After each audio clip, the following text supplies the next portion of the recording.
Hello, everyone. Welcome back. I'm back, your movie guru, with another review. And this time I'm going to be telling you why you should go and see Marvel's Eternals, even though I think that it was a mediocre film. And we're going to get into why. So, first off, I'm going to let you know this one's going to be done with spoilers because I really feel there's a lot to unpack in this film, and it would be really hard to really talk about this film in the detail needed without spoilers. So, without further ado, it's got a 48% score on Rotten Tomatoes from the critics and an 81% score by the audience.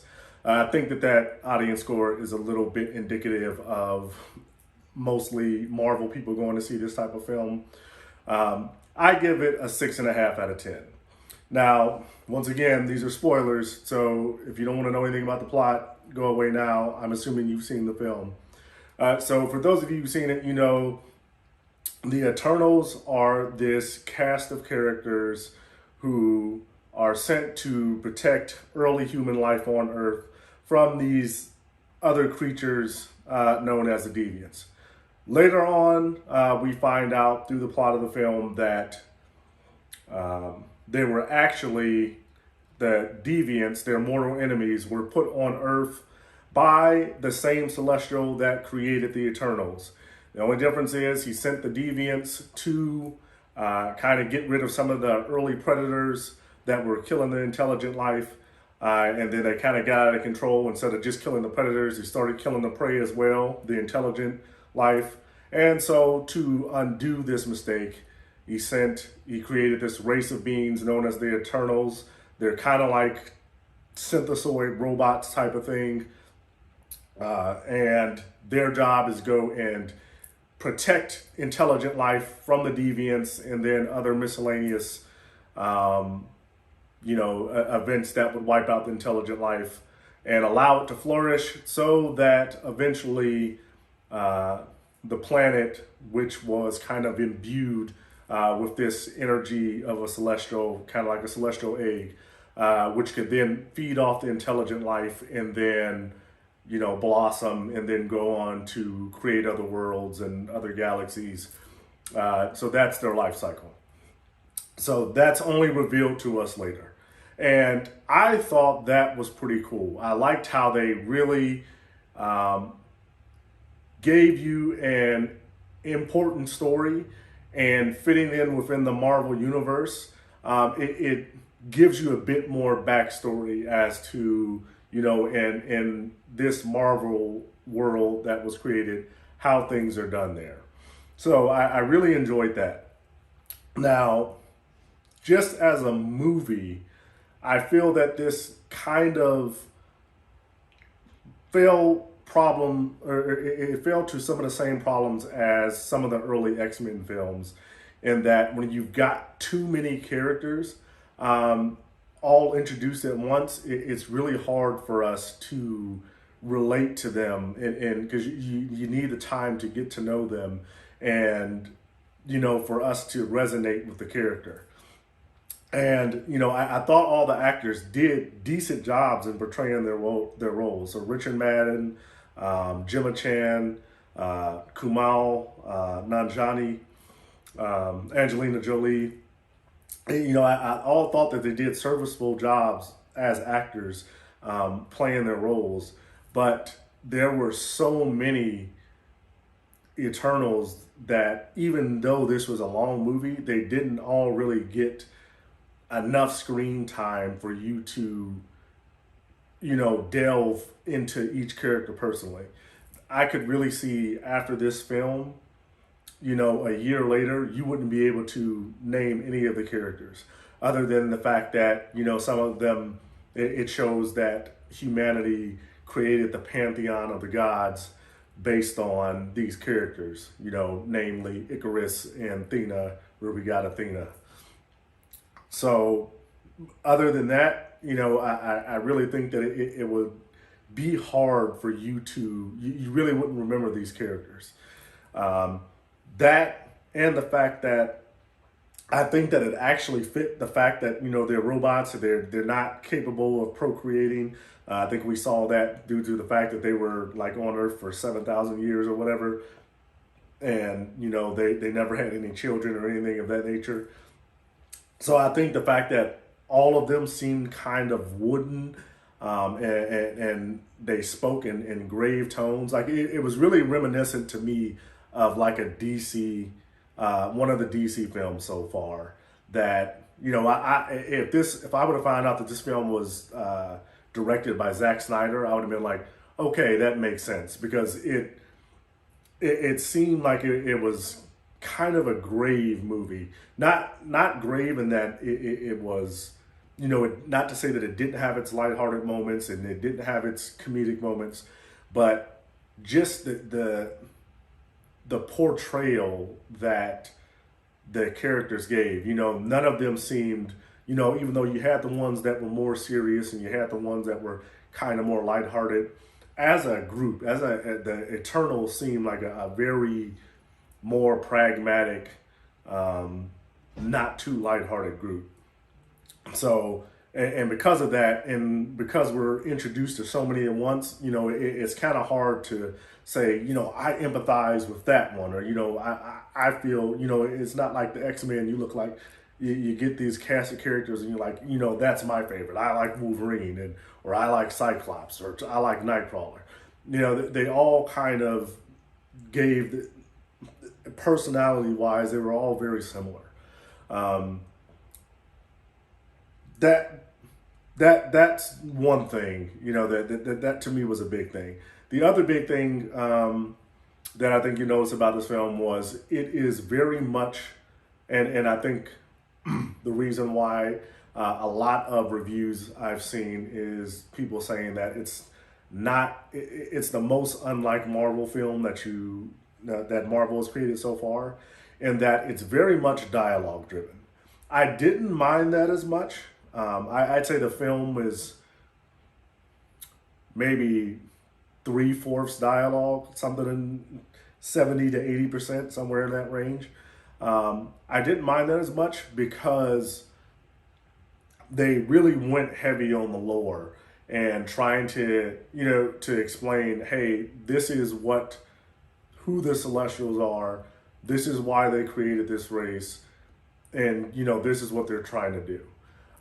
So that part I didn't mind as much, but what I did mind is that the whole thing of the deviants, which are supposed to be there, like mortal enemies,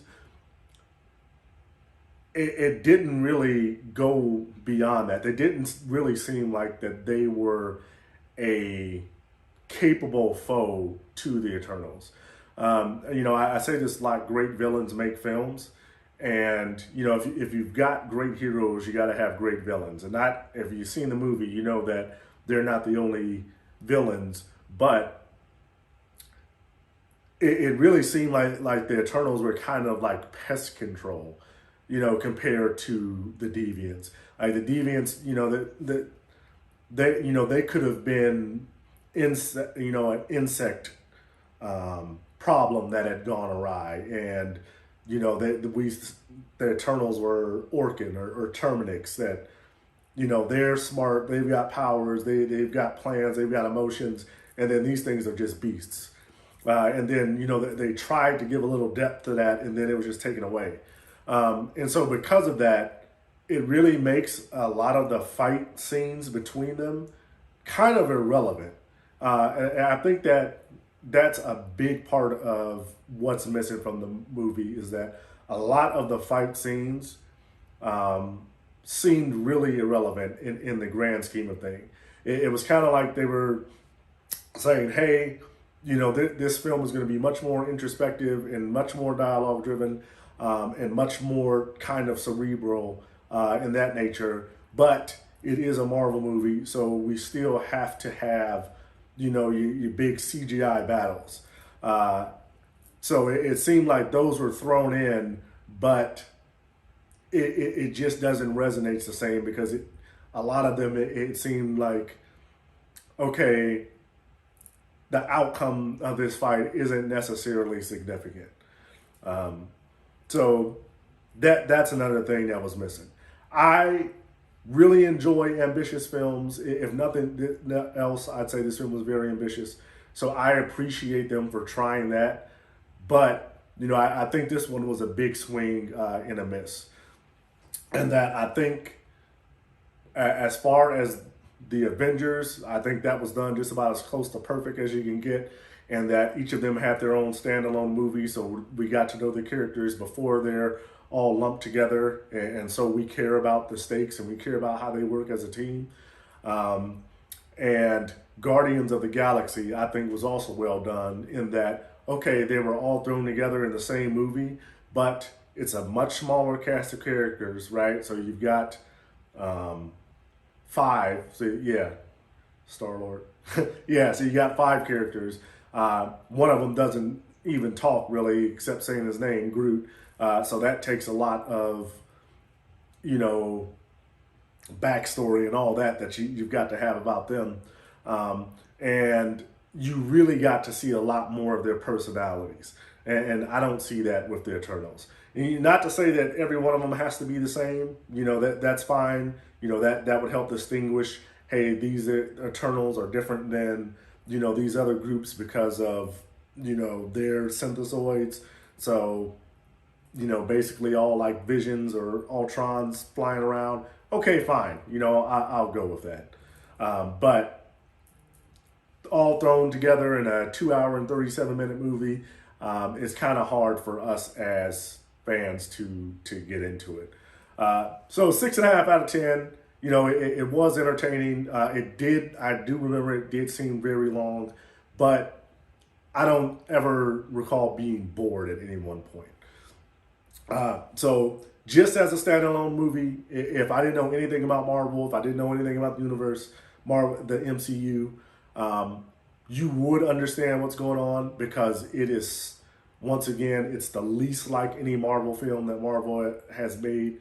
Other than a couple passing references, it's very much its own film. You can see this and not know anything about what's going on, and you can get a complete story. And so for that, I'd say that it's worth your time watching, even if you don't know anything about Marvel. I think that you can take that story that they've created and use it as a standalone, and you will enjoy it. Now, this is why it left me very excited, even though the film itself I thought was a 6.5. And that is, it continues to show me Marvel is nothing else if not ambitious. And I have said over and over what I really appreciate about the last decade, or more than a decade now, but the last decade of Marvel is that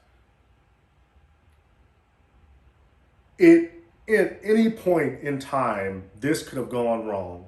To have so many movies connected with so many characters, so many different actors, different directors. At any point, this all could have gone wrong. Films could have underperformed. Actors could have quit. Licensing problems, legal problems. At any point, this could have all gone wrong. And then having all the stories connect, and then getting to the end, and having it done correctly, and having a great finale, very ambitious and very hard to do. And you would think that they would be content with doing something like that, and they have shown, if nothing else, they are not. They are going even bigger and harder than before, and that, before they did it, you would have said that's impossible. So looking at this, they have once again expanded the world of Marvel. And like I said before, it's crazy going on that now that not just movies, but you have to follow TV series too. But when you look at what happened in those TV series, when you look at, Captain America and Winter Falcon, I believe it is, or whatever it is, the title. But when you look at that one, and then you look at Loki, and look at the What If series, and now and even Peter Parker and Spider-Man, and they're expanding the multiverse. And then when you look at now, they've got the licensing deal with Sony. And for those of you who've seen Venom, spoiler for that, Venom versus Carnage, they're letting you know that Venom's going to be joining the MCU too. And then, there's a Morbius movie on the way, and I'm sure that that's going to tie in. If you even seen the trailer for that, he jokes that he's Venom. So you're looking at they're amping it up. They're bringing more characters, more stories, more villains, bigger, badder characters, and you're wondering, how are they going to weave this all together into a coherent narrative? Um, you know, are some of these things just going to be standalone stories? Are you just going to have, you know, these things that are issues that come up and then, arise and then they're taken care of, similar like how in the first phase, you've got the movies that the villains that would arise in a single film. So you've got like Ultron, he arose, but he was taken down the same film. Loki was a villain-ish. He was taken down. Dormammu appears in Doctor Strange, but he's defeated in the same film. So you're wondering, are they kind of expanding that to where it's now you've got these little side villains who are going to appear, and it's going to take a whole TV series for them to be taken care of, or it's going to take a couple of side movies for them to take care of, and then there's still the big bad villain that who's going to weave everything together at the end, or is everyone going to be together at the end? Is it when you think that once they get to the conclusion of this story arc, are we going to see Venom and Morbius and whatnot in this? And if that if you've seen this film, you've got to stay for the post-credit sequences.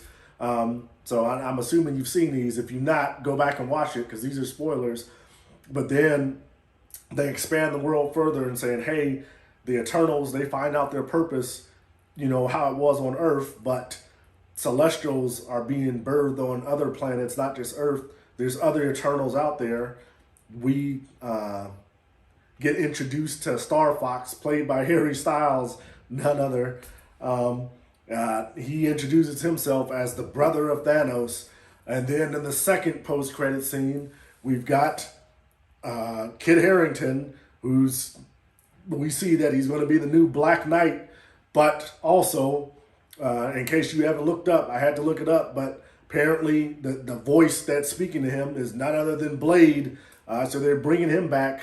Unfortunately, no Wesley Snipes, but Blade's back again, so you're wondering, how is that going to fit in? They're bringing more and more and more and more, and it's crazy thinking about how is this all going to fit in? And then I completely forgot about WandaVision. You remember how that film ended, that series ended. And you're wondering, okay, so Vision's back and she's back in this tent and, what new powers or whatever it is that she's got. It's going crazy. And that, at the end of Eternals and the post-credit scenes, even though I felt the film was just a 6.5 out of 10, I really was kind of left in awe when I thought about it in the scope of the MCU films and thinking that, wow, this is really getting big. I am really, really interested to see where this is going. What character are they going to introduce next? And even more so, what big story is this being weaved into, or is it going to be, a bunch of smaller stories that get revolved?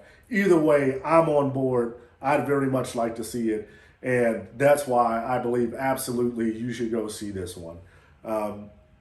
Once again, it is long, but I think that you will enjoy it just to see a different type of Marvel film, and that also in that it's its own complete story. in one film that introduces these characters, and you get to see what happens with them. And I'm not going to say that you're going to feel like, wow, I can't wait to go see what else happens, but that's hopefully down the line that it'll either we'll get to focus on just a few of them and learn more about them, or they'll be able to introduce something that makes us care some more. But we'll see. That's my review for this one. This one's getting long enough. Let me know what you think. I would really like to discuss with you guys about this one. I'd like to hear your theories about where the MCU is going next. What do you think? What did you think of the film? Did you think it was great? Did you think it was horrible? This film, I've seen a lot of critics either praise this film for their ambition and they liked it. And then I've seen other ones who didn't like it, but for completely different reasons. I haven't seen one cohesive narrative. And it seems like everybody has their own ideals for whether the film resonated with them or not. And, that's okay. That's what film is supposed to do. But until the next one, hit the like button, hit the subscribe button, and most of all, leave me a comment on this one. I want to talk with you guys about what do you think of the MCU? Is it getting a little too big for what it can carry? Are you excited to see what's going to happen next? What do you think is going to happen next? What are some of your theories? Who do you think is going to be the big bad villain that's going to encompass everything? Do you think that's going to happen at all? Let me know. Definitely would love to talk about this one. Until the next one, everyone, I am out. See you next time.